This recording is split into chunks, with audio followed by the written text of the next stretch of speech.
Bonjour à tous les Camerounais. J'ai dit tous les Camerounais de bonne volonté, hein, parce que si tu n'as pas une bonne volonté, même si nous ne sommes pas d'accord, si tu n'as pas une bonne volonté, tu ne peux pas venir dans la vidéo d'Anis Scorpio. Eh bien, permettez-moi de tituler cette vidéo le Ndiapap. Oui, parce qu'en réalité, permettez-moi de faire un peu le Ndiapap. Il y a des gens qui me disent toujours, ah, Anis Scorpio ne trempe pas dans ça et tout. Et vraiment, ne fais pas ça et tout, mais permettez que je vous dise quelque chose, c'est que, puisque c'est le Ndiapap qui marche, moi je ne fais pas le Ndiapap, je vais plutôt contre le Ndiapap, parce que si je ne dénonce pas le Ndiapap, le mal que le Ndiapap fait au pays, parce que vous voyez, les gens sont concentrés. Lorsqu'on dit ici que vous avez le Ndiapap, les promoteurs de Ndiapap qui ont les 1 million d'abonnés, ça vous fait rire, mais vous ne comprenez pas l'impact. Vous pensez que nous, on passe tout le temps ici devant vous, hein, à essayer de conscientiser les qui. Mais c'est justement ceux qui n'ont que la culture du Ndiapap, hein, qu'on doit, je veux dire quoi, qu'on doit baptiser, qu'on doit convertir et tout. Et donc, on ne peut pas laisser le Ndiapap prospérer. Parce que plus le Ndiapap prospère, plus le travail que nous faisons pour conscientiser les Camerounais n'atteint pas facilement sa cible. À quoi bon qu'on s'écoute tous étant conscients, alors que nous savons que nous sommes juste une minorité et que la majorité se trouve et sont nourris par le Ndiapap. Eh bien, permettez-moi de parler encore de la générale, entre guillemets, Sandy Boston ce matin. Mais avant d'y arriver, pour qu'on fasse un parallèle, il faut se dire une chose. C'est que j'entends souvent ici, lorsque vous voulez parler hier, ma vidéo d'hier, ma sortie d'hier, ce que j'ai retenu d'essentiel sur certains commentaires, c'est dit, ah non, il faut qu'on dénonce Ndoki parce qu'il ne faut pas que les mauvaises personnes prospèrent.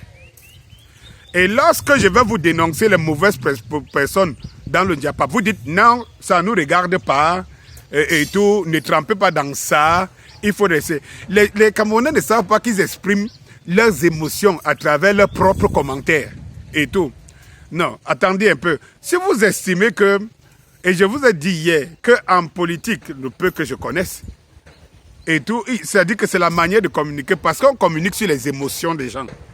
Et ceux qui communiquent ne doivent pas être des émotifs, ils doivent jouer sur les émotions. Parce que lorsque tu sors une vérité, si c'en est une, il faut se dire, est-ce que la vérité là avait sa raison d'être au bon moment, au bon endroit? Parce qu'elle peut heurter les personnes dont tu veux convertir. Parce que pour que quelqu'un te suive, il faut déjà d'abord réussir à le concentrer. Vous comprenez donc pourquoi parfois je m'attaque au Ndiapap? Parce qu'en réalité, pour qu'on suive ce qui va construire le Cameroun demain, hein, il faut empêcher les gens, il faut amener les gens à se concentrer un temps soit peu sur vous qui voulez le changement. Et à force de vous écouter, ils finissent par prendre goût. Et ne pas souvent se dire, non, comme j'entendais quand je parlais qu'il faut se méfier des gens qui utilisent le nom du professeur Maurice Kamto à des fins négatifs, ça peut juste sa personne. Ah non, on ne peut pas arrêter le professeur, on ne peut pas empêcher les gens de parler et tout. Mais vous pensez que le professeur Maurice Kamto s'adresse à qui? Quand on parle, on s'adresse à qui? On s'adresse à la population. Mais si vous voyez que les 80% de cette population-là sont concentrés au Ndiapap, vous vous adressez donc à qui? Vous vous adressez à qui? Donc, c'est les 80 et 90% là dont on veut toucher. Je vais vous donner un exemple. On veut parler aux jeunes qui peuvent influencer ce pays. Mais sauf qu'on va les toucher où? Les garçons sont à 80% dans le Bensikin. À quel moment ils nous écoutent? Si tu le vois dans les réseaux sociaux, c'est pour les faits divers, c'est pour le Ndiapap. À quel moment ils nous écoutent? On s'adresse donc aux qui vont changer le pays. Donc il faut détruire le Ndiapap. Donc l'essence ici, c'est détruire le Ndiapap. Pour que les gens amènent... C'est pour cela que l'homme qui va redresser ce pays, il va prendre des mesures fortes. Ne soyez pas étonnés que quelqu'un qui prenne ce pays vous dise que à partir d'aujourd'hui là, voilà tel c'est lui qui peut uniquement faire le Bensikin. Cela veut dire que celui qui ne peut pas, le garçon qui ne peut pas faire autre chose que ça. C'est comme ça qu'on récupère une génération. Et c'est comme ça qu'on bâtit un pays, une nation. Celui qui va venir, s'il n'interdit pas certaines églises, s'il ne réduit pas la puissance des églises à 80%, il va mettre les gens au travail comment? Il va aller les conscientiser où? Il faut qu'il ferme les portes de l'église pour les obliger à se concentrer au travail. On parle que nos zones sont enclavées et tout. Nos zones sont enclavées. Tu pars par exemple chez moi en Pays Bassa, les terres arabes sont partout. Les jeunes ne travaillent pas. Ils sont en ville. Ils attendent quand les vieux, leurs pères font certaines cultures pour rentrer pendant la récolte au village, voler quand les parents, sans honte, ni crainte, quand les parents cultivent quelques sacs de cacao ou quelques sacs de macabo, ils vont en brousse la nuit, ils volent, ils viennent vendre en ville. Et quand ils ne vendent pas, ils cherchent une moto pour faire. Vous pensez qu'on va faire comment pour pouvoir mettre tous ces jeunes en travail?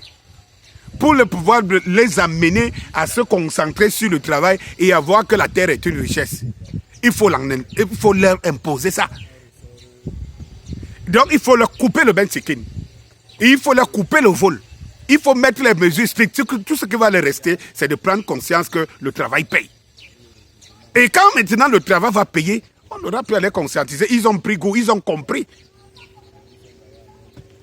Il faut enlever nos femmes et les filles dans les églises, qui pensent que c'est là-bas dans les églises, c'est plus facile. On peut trouver le mariage, l'homme de sa vie. Parce que pour elles ici, pour les femmes d'aujourd'hui, l'homme de sa vie ne veut pas dire l'homme qu'elle a aimé. Non, l'homme de sa vie est l'homme qui a l'argent. Hein? Il faut qu'elle tombe sur l'homme qui est capable de couvrir ses fins du mois, de couvrir sa famille, de la mettre à l'abri, du manger, du boire, du dormir, de s'habiller et de tout. Peut-être de rouler aussi dans des voitures comme les femmes bien construites, bien bâties qui sont allées à l'école. Donc quand tu entends l'homme de sa vie, ce n'est pas l'homme de son cœur.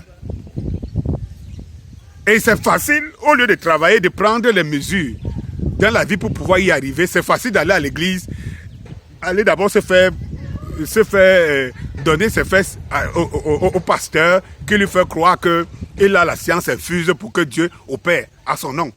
Mais vous pensez que si on ne bloque pas, quand vous voyez que dans des sociétés comme en Russie, en Chine et tout, des sociétés qui prospèrent, c'est ça la force de la réussite. Ça veut dire qu'on restreint les moyens qui amènent la génération, les gens à être bêtes.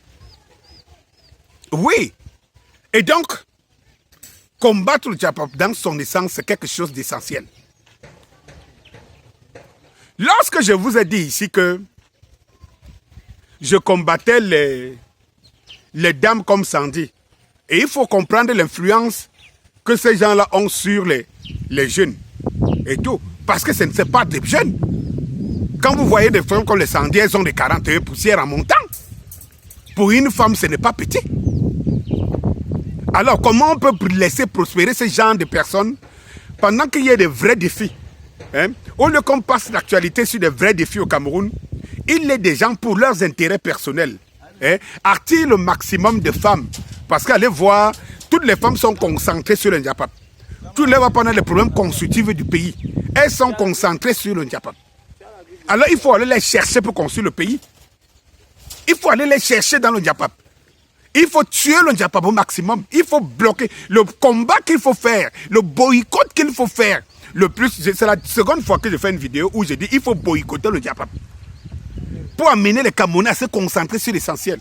Chaque jour qui passe au Cameroun, le Cameroun se dégrade. Il y a aujourd'hui un combat qui est en train de s'élever entre les différents clans qui veulent prendre le pouvoir. Cela n'intéresse pas les Camerounais. Parce que quoi? Parce qu'il y a des gens qui les occupent dans le Djapap. Les mesures passent en bas tous les jours. Les Camerounais, on les muselle tous les jours. Mais l'actualité qui passe dans les oreilles des Camerounais, innocents, ignorants et tout, c'est le Djapap. Alors il faut détruire le Djapap, sanctionner le Djapap et voir museler des spécialistes du Djapap. Parce qu'on en a besoin. On veut qu'on aille dans la rue, on veut qu'on aille combattre pour changer le Cameroun. On va aller combattre avec les qui? Les gens sont concentrés à suivre le Ndjapap. Quand Denis Scorpio fait sa vidéo, il y a 100 personnes ou 200 personnes qui les suivent. Mais les 10 000 personnes qu'on veut pour influencer, pour passer à l'acte d'influencer ce que nous devons faire, sont occupés par le Ndjapap. Alors, du coup, si on veut récupérer les 10 000 personnes, il faut détruire les maîtres et les maîtresses de Ndjapap. Alors, je vous donne un exemple. Je vous ai dit ici qu'une dame comme Sandy, loin d'être un modèle de la société, mais qui a réussi à faire concentrer par des tours de passe-passe, des manipulations quelconques, à faire concentrer un ensemble de personnes qui suivent la générale des lasses, la générale des fesses. Et le pire, c'est que je vois certains reportages. Lorsqu'ils passent, tu vois qu'il y a des femmes, la majorité des femmes, concentrées à soutenir des bêtises. Comme celle-là, à soutenir des bêtises. Mais qu'est-ce que vous voulez que ces femmes, par centaines, qui soutiennent des bêtises comme ça, nous servent, soient importantes pour l'évolution de la société? On va dire, Denis Scorpio, toi, fais ta part, ne trempe pas dedans. Mais je vais faire avec les qui?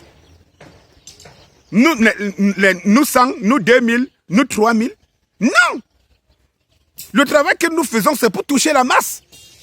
Il faut vous-même relayer. C'est pour ça que tous les jours, quand je vous dis, laissez les petits enfants venir à moi, vous pensez que c'est juste une blague et tout. Il faut relayer la bonne information, il faut relayer la culture, il faut relayer je veux dire, les thèmes qui ont une importance pour des générations futures.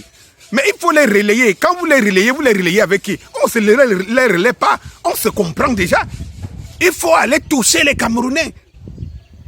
Et puis toucher les Camerounais, il faut les empêcher de se concentrer sur l'inutilité. Les gens vous disent tous les jours qu'ils n'ont pas assez de crédits pour suivre les directs et tout. Mais ils mettent des crédits pour suivre le Ndjapap.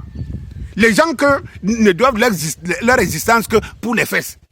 Des femmes que, pour exister, même dans le combat là, c'est parce qu'à travers le combat, elles sont beaucoup plus proches des hommes qu'elles voudraient se faire attendre. N'oubliez pas qu'il y a trop de zachères en Europe. Alors les femmes se concentrent au nom de quelque chose, donnent des noms, commencent à monter et à descendre, parce qu'elles savent qu'elles sont à portée des bons gars, des bons baiseurs et tout. Et vous vous laissez comme ça la prospère à nos yeux. Ça détruit nos enfants.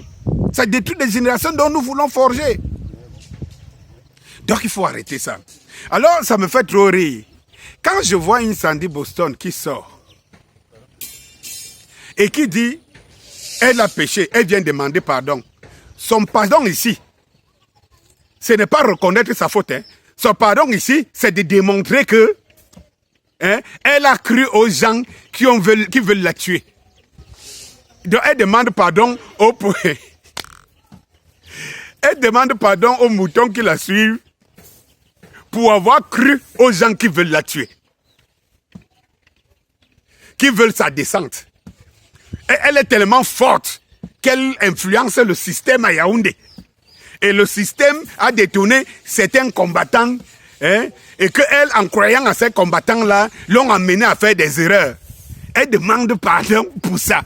Mais et vous voyez, ce qui me gêne, c'est pas le charabia qu'elle fait qui me gêne.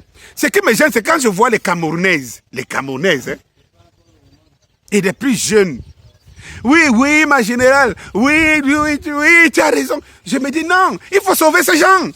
Il faut sauver ces gens qui sont en train d'être manipulés par ces démons. Il faut les sauver. Il faut les sauver. Mais, comme, elle vient vous parler avec un ton. C'est-à-dire que tu viens demander le pardon. Si ton pardon est sincère, tu viens donc demander pardon. Tu te mets en treillis militaire. Et tu demandes pardon avec une intonation. je vous demande pardon avec une intonation. C'est la première fois que je vois un pardon. Même les Kamimim ici, là, dont on sait qu'ils sont orgueilleux de nature et tout, on les a vus dans les pleurs ici demander le pardon. Mais je vois un général Sandi, que la seule reproche qu'elle a fait, c'est de n'avoir pas vu qu'on cherchait sa perte. Ça veut dire que quand tu vas baiser avec le mari de Truy, quand tu dors, tu manges dans le plat d'une femme dont tu couches avec son mari derrière. Quand tu viens dormir dans la maison d'une femme qui t'ouvre les portes, pensant que tu es le complice de combat de son mari, elle t'ouvre les portes, tu viens coucher avec son mari, parfois peut-être dans la maison, parce que tu fais des photos intimes. Quand tu fais des photos intimes, tu te filmes avec quelqu'un qui a la blanche au doigt et tout. Tu viens quand même devant le public avec tout orgueil, toute puissance en disant ton seul péché, c'est d'en avoir pas vu. Donc en fait, c'est terrible, ça c'est terrible. C'est terrible. Je suis président de la République pour redresser mon pays. Il ne m'a qu'un doigt comme ça, les gens comme vous là. Je vous arrête, je vous fais fesser 50 coups tous les jours. 50 à 100 coups tous les jours comme ça pendant au moins un mois. Pour donner une bonne leçon aux gens. Ce n'est pas possible. Ce n'est pas possible. Et vous dites à Danny Scorpion, non, on n'en parle pas, ne descend pas si bas. Alors que ces gens sont en train de détruire la mémoire, sont en train de détruire les Camerounais dont nous voulons pour redresser le pays. Vous demandez de laisser. Pour certains, parce que ça les arrange. Vous faites un peu comme ma mère. Je vais vous dire une chose avec ma mère, ce que j'avais remarqué de ma mère. Je suis dans une fratrie de 5 enfants, dont une seule fille. La dernière, mais qui n'est plus très jeune, qui a voisiné les 40 ans. Mais regardez par exemple, moi j'ai vu quelque chose de ma mère. De par les émotions, ne mal parle jamais, ou bien alors n'essaye jamais de faire des reproches dus à sa fille. Elle ne veut pas entendre ça. Dès que tu commences à lui dire que ta fille a fait ceci qui n'est pas bien, quelque chose qui ne sonne pas bien à l'oreille, elle est tellement gênée, tellement mal à l'aise que elle vous dit il faut laisser, non, vraiment laisser, non, laisser, n'en parler plus, et machin, truc et tout. Non, vraiment, laissez. Mais, à l'immédiat là, soulève devant ma mère les défauts d'une autre femme, d'une autre fille. Elle devient maîtresse et elle peut te décortiquer ces défauts-là pendant toute une journée. Avec une aisance sans pareil. Mais tu te dis comment? C'est que vous parlez de ma mère. Je vous parle de moi. Hein. Je dis que dès que si ma petite soeur fait quelque chose ici maintenant, et que vous vous mettez à en parler ici maintenant, ma mère est d'un malaise qui ne dit pas son nom. Non, elle va d'abord commencer à chercher à défendre. Mais quand elle sent que c'est fort, elle ne peut pas prendre la défense. Elle ne peut pas tenir. Sa défense ne peut pas tenir. Pape, oh non, vraiment arrêtez ça. Vraiment arrêtez. Vraiment ça me fait mal. Arrêtez. Vraiment arrêtez. Mais, quand il s'agit de parler d'une belle fille, de la fille d'une autre personne. Ah non! Les raisons s'inversent. On donne des raisons, on décortique, on qualifie, on machin truc. Et c'est ce que je vais faire ici sur la toile. Si quelqu'un supporte quelqu'un, il aimerait, il vous dit non. Est-ce que il faut parler de lui? Vraiment, c'est pas important. Vraiment, il empêche de faire quoi?